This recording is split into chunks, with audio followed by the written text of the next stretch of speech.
Alrighty, folks, it is Tuesday, June 27th, 2023. And I'm feeling really good on a Tuesday morning because we did get our week started off right. That's right, I had 3 nice wins on my website yesterday, another winning day. We cashed on the Brewers and Angels, as well as a nice alternative line parlay. And the only way you could access all those winners is to be a chairman member on my site. I'll explain a little bit more about that in a few moments. Now, if you don't need all of those winners and you only need like 2 a day, well, you may want to think about signing up for my extra daily bet. It costs just $2.99, and I'm hitting at 80% in my last 25 extra daily bets on my website. And the good news is I have another extra daily bet going off here today. And if you sign up for that membership here today, you're going to get access to that package every single day for the next 30 days. And as an added bonus, folks, you're also going to get access to my daily best play every single day for the next 30 days, absolutely free. It's included with your purchase of the extra daily bet. That's why I always tell folks, my chairman package, it's a full access, all-inclusive membership. It gives you access to every single personal play of mine, every single package, every single day for the next 30 days. And as an added bonus, you also get access to my Chairman podcast absolutely free. It's included with your purchase. Now, I currently have over 570 members who are signed up and active on my website right now. And you may be wondering what the difference is between what you're watching here on YouTube and what I do on my website. Well, what I do here on YouTube is I'll handicap the entire slate of games in any given sport, side and total. And what I do on my website is I actually share with you which one of these free plays on these videos that I'm actually betting on personally. Now, guys, I'm currently hitting at 65% in my last 17 daily best plays, 70% my last 23 extra daily bets. I'm hitting at 61% my last 92 crowd pleaser teasers. And once again, I'm hitting at 80% in my last 25 Major League Baseball tier package bets. If you want a larger sample size, I'm hitting at 63% in my last 104 board member tier package bets. And of course, my current win-loss record in all those packages, it's documented on my website. It's a safe and secure website as well, guys. All your info is secure. I don't even see any of it. The only thing I can see is your email address. The guys over at Patreon, they run a really good platform, and I'm thankful that they have such a good website for me to produce content on. They run a great operation over there, and the greatest thing about using Patreon, whenever I make a post, that post actually goes right into your email after the first day. So the picks go to your inbox one day after you sign up. And with that, once again, thank you to Patreon. You guys are the best. And now we have to get into some free content. I could sing the praises of Patreon every single day. They've been extremely helpful in making me what I am. But anyway, free content time.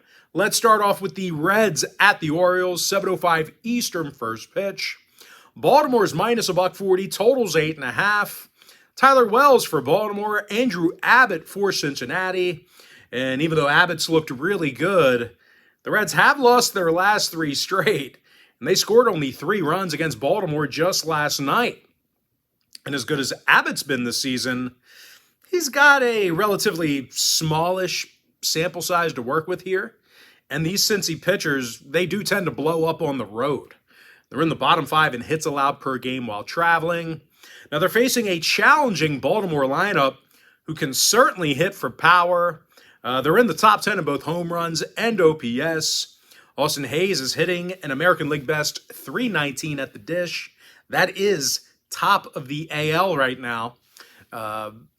Anthony Santander, he's also got the club lead in homers and RBI.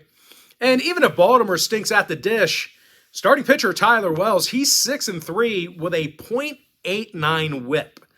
This has been a really good Baltimore rotation. Now, injury-wise, McCann and Mountcastle are still out for Baltimore. And when it comes to the total, 7 out of the O's last 10 outings, did get over the posted total. Meanwhile, Cincy went 7-3 to the over in their last 10. Give me Baltimore minus 145, over 8.5. Next ball game, it is going to be Padres Pirates, 7:05 Eastern first pitch. San Diego's minus $1.80, totals 9. Yu Darvish for San Diego, Rich Hill for Pittsburgh. Now Hill's 6-7 on the year with a 4.34 ERA. And even if Hill has a good showing, the Pirates have been pretty bad offensively at PNC Park. They're a bottom 5 run-producing team at home. They also have to face Yu Darvish, who's got 85 strikeouts and a 1.23 whip. And these San Diego pitchers have been real good as of late. As a matter of fact, they allow fewer runs per contest than any other team besides one. Now, Brian Reynolds is still out of the lineup for Pittsburgh. The Buccos did go 7-3 to the under in their last 10. They've also averaged just 2.8 runs a game in their last 10 meetings with San Diego. And, of course, the under cashed in 7 out of San Diego's last 10 meetings with the Pirates. So if you're into historical trends, plenty of unders to go around. Give me the Padres minus $1.80, under 9. Next ball game, Giants Blue Jays, 7:07 Eastern first pitch. Toronto's minus $1.65, totals 9. Kevin Gausman for Toronto, Ryan Walker for San Francisco. And through just a handful of starts, the righty Walker's got 20 strikeouts and an ERA of just 1.89. And even if Walker struggles here today, the Giants have put up some serious runs on the road. As a matter of fact, these guys lead the majors right now in runs per game away from home. Thairo Estrada's the club leader in hits. J.D. Davis has the most RBI. Now they're facing a Toronto team who's had some problems covering the run line recently. They've held to cash in 6 out of their last 10 run line plays. And as good as Gausman's been, well, these Toronto pitchers as a whole, they've had a tough time keeping the ball down. They're actually in the bottom 5 in home runs allowed per contest. Now, injury-wise, looking at some trouble here. Catcher Alejandro Kirk, he's still out. Meanwhile, the other catcher, Tyler Heineman's questionable with a back injury. So these guys are a little banged up behind the dish right now. Now, 5 out of Toronto's last 6 interleague home games fell under the total. They're also 22-13 to the under in all of their contests in their own building. Give me San Francisco plus 1.5, under 9. Next contest, Marlins Red Sox, 7:10 Eastern first pitch. Boston's minus $1.20 at home, totals 9.5. Garrett Whitlock for Boston, Sandy Alcantara for Miami. And even though Sandy's numbers haven't been great, he does have 78 strikeouts and a 1.25 whip. So there has been steady improvement, and there is plenty of room for improvement in the second half of the season. I've got to imagine we're going to see the old Sandy back. Now, as a team, the Fish got the W in 7 out of their last 10. And they've had little issue getting base runners this year. And, of course, a lot of that is thanks to Luis Arias, who bats a league best .399. No, you did not mishear me. He is hitting .399. It actually teeters back and forth between the high 390s and the low 400s. Jorge Soler's 5th in the bigs and home runs as well. They're facing Garrett Whitlock, who's struggled at times. He's got an ERA of 4.50. The Sox have also been terrible in interleague play. They're 2-10 against the National League at Fenway this year. Alex Verdugo's out of the lineup today. Pablo Reyes inactive as well. Meanwhile, for Miami, it looks like Jazz Chisholm's going to be back in the lineup for him today. At least should be available for some type of action. Now, the Marlins saw 7 out of their last 9 Sandy Alcantara starts get over the total. Meanwhile, Boston's 61% to the over at Fenway this year. Give me Miami plus $1, over 9.5. Next matchup, Brewers-Mets, 7:10 p.m. East. The New York Mets are minus 150, totals 9. David Peterson for New York, Julio Teheran for Milwaukee. And out of 35-plus innings, Teheran's looked unhittable. He's got a 1.53 ERA along with a .88 whip. And as a team, the Brewers won 7 out of their last 10. They scored 5 runs or more in all of those victories besides one. Christian Yelich is the team leader in hits and RBI. Meanwhile, Rowdy Tellez and Willie Adames, they share the team lead in homers. Now they're facing David Peterson here today, who's blown chunks this year in a modest body of work. The lefties 1-6 with an ERA in the 8s. Meanwhile, as a team, the Mets lost 7 out of their last 9, and they struggled at the plate in a handful of those games. Matter of fact, the Mets are now a bottom 5 hit-producing team on their own diamond. 3 out of New York's last 4 in Flushing, Queens fell under the total. They're also 21-12 to the under in all of their contests at Citi Field. Meanwhile, Milwaukee's actually held New York to under 3.3 runs a game in their last 10 head-to-head meetings. So once again, if you're into historical trends, certainly want to think about that one there. Give me the Brewers, plus 1.5, under 9. Next game, Twins, Braves, 7:20 East. Atlanta's $1.50, totals 9. Bryce Elder for Atlanta, Joe Ryan for the Twins. And as good as Ryan's been this year for Minnesota, well, the Twins just don't want to hit for him.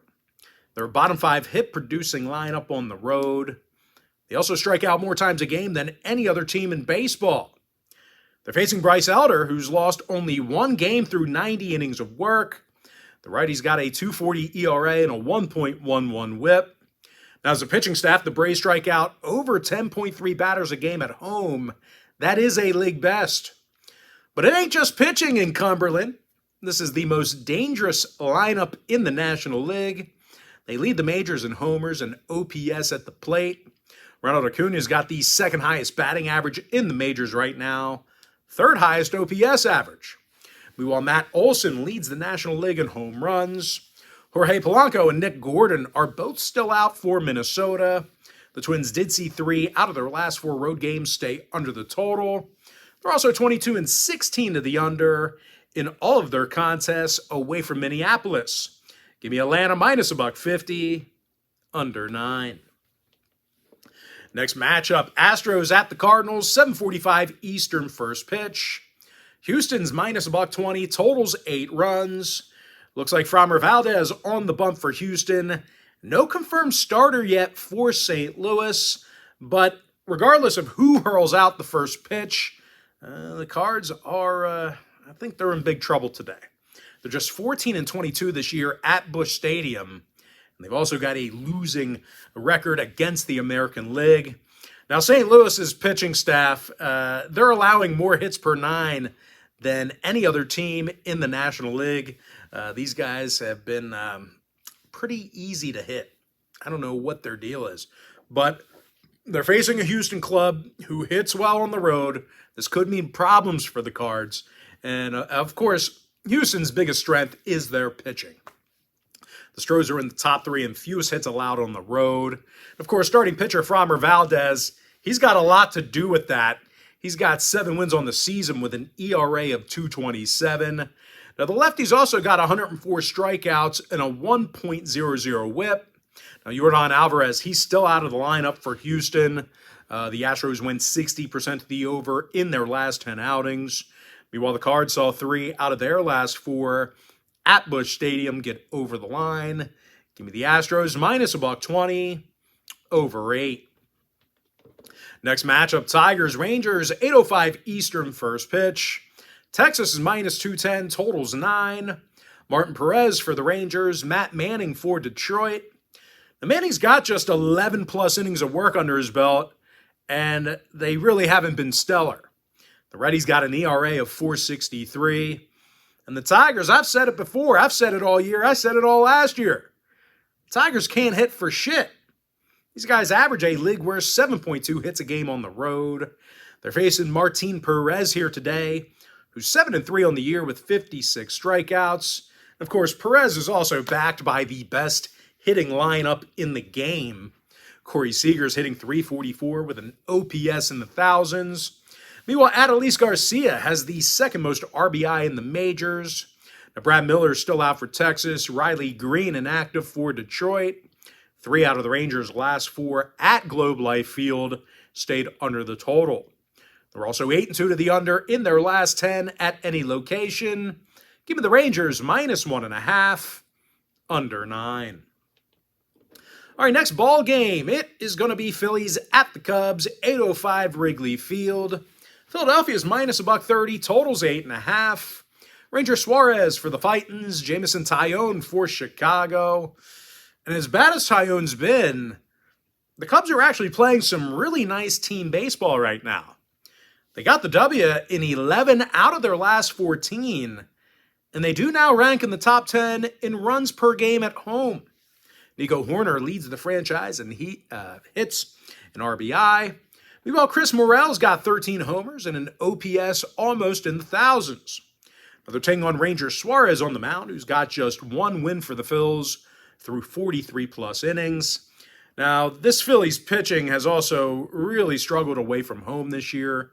They allow more hits per game on the road than any other staff besides one. Now, injury-wise, Wisdom and Rios are both still out for Chicago. The Cubs did see 4 out of their last 5 as the home team get over the number. They're also 16-9 to the over against National League opponents in the Windy City. Give me Chicago plus $1.10, over 8.5.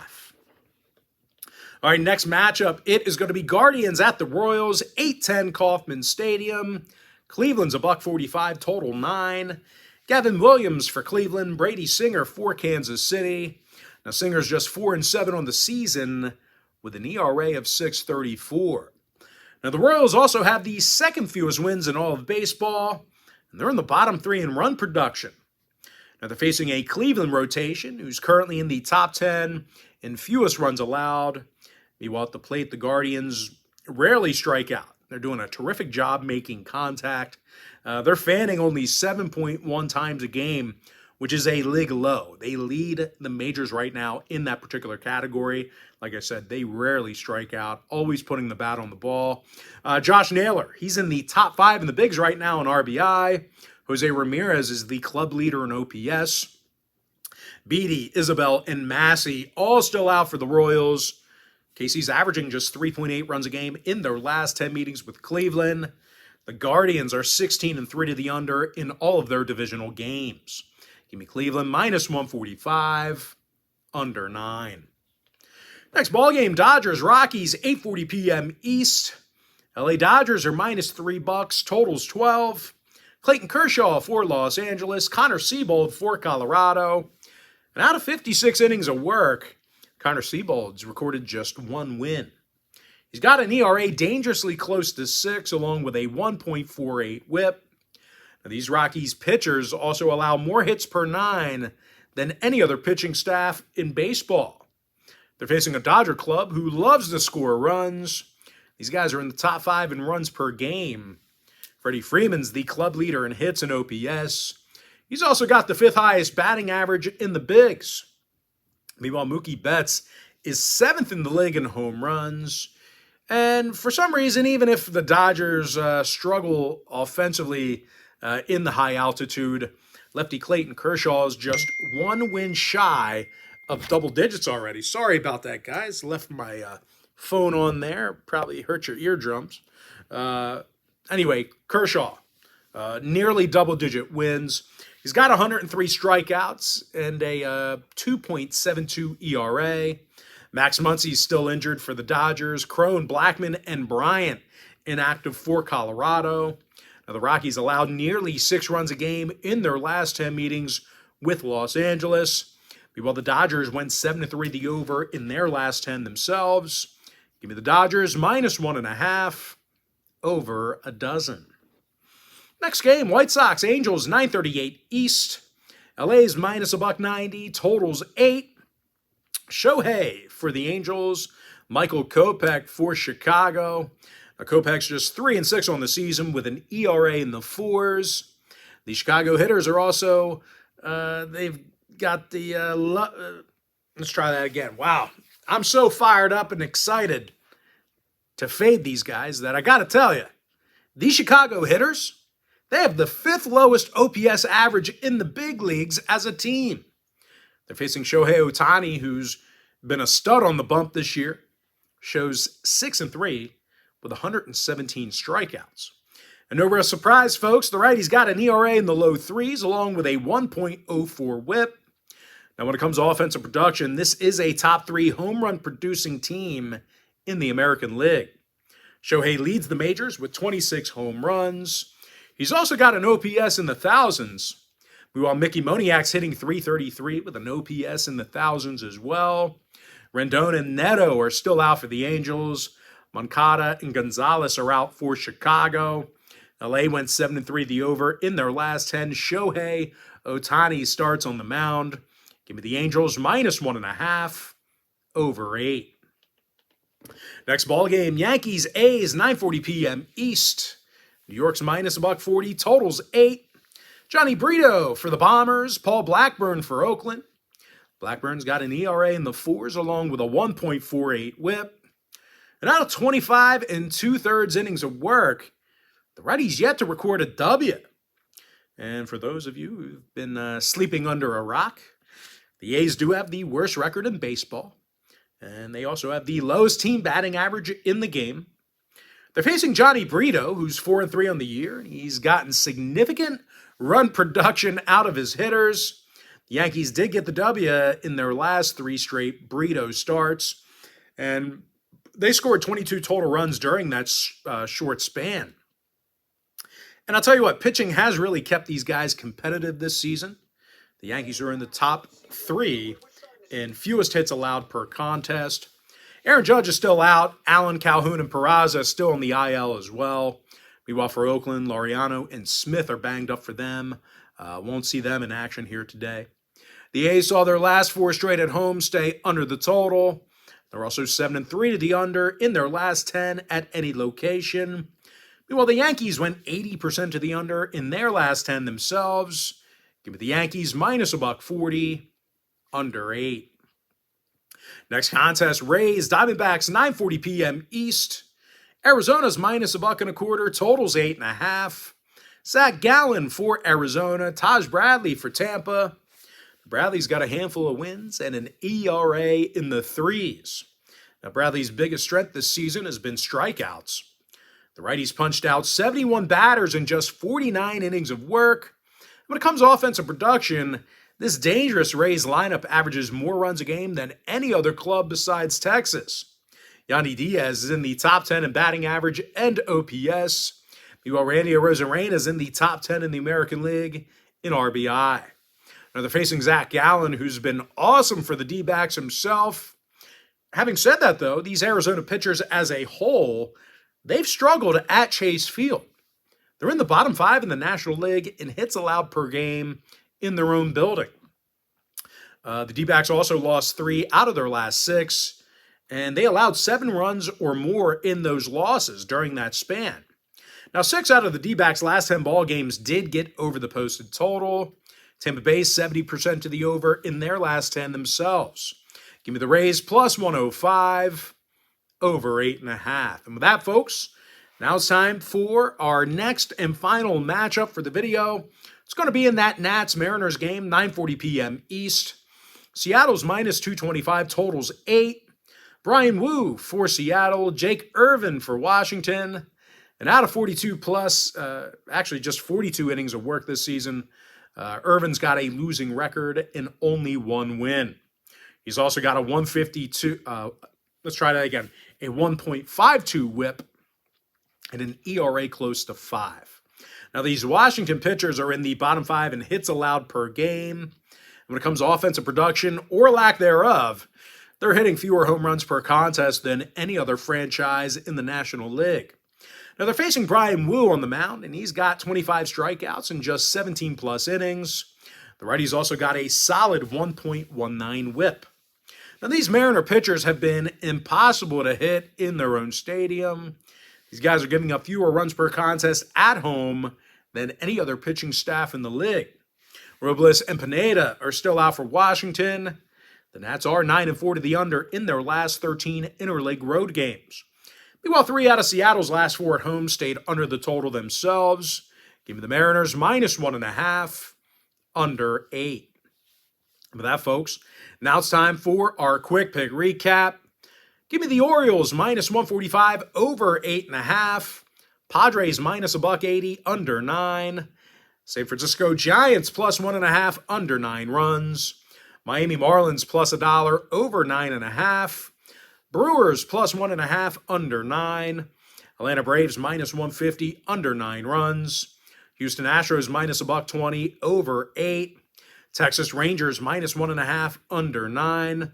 Chicago Cubs plus a $1.10, over 8.5. Cleveland Guardians minus 145, under 9. LA Dodgers minus 145, over 12. LA Angels minus 1.5, over 8. New York Yankees minus a $1.40, under 8. Tampa Bay Rays plus 105, over 8.5. With my next and final free pick for the video, give me the Mariners minus 1.5, under 8.5 runs.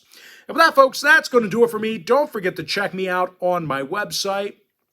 And just a final reminder, guys, if you sign up for a membership on my site today, you're going to get access to that membership every single day for the next 30 days. And as an added bonus, guys, you're also going to get access to all of my cheaper memberships absolutely free. They're going to be included with your purchase.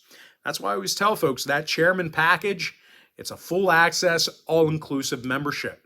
Gives you access to every single personal play of mine, every single package, every single day for the next 30 days. And of course, as an added bonus, guys, you also get access to my Chairman podcast absolutely free. It's included with your purchase.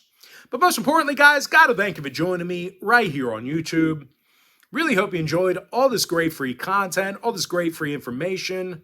With that said, folks, happy Tuesday to you. Best of luck to you. I look forward to seeing you later on today on my website at patreon.com/BrockPage.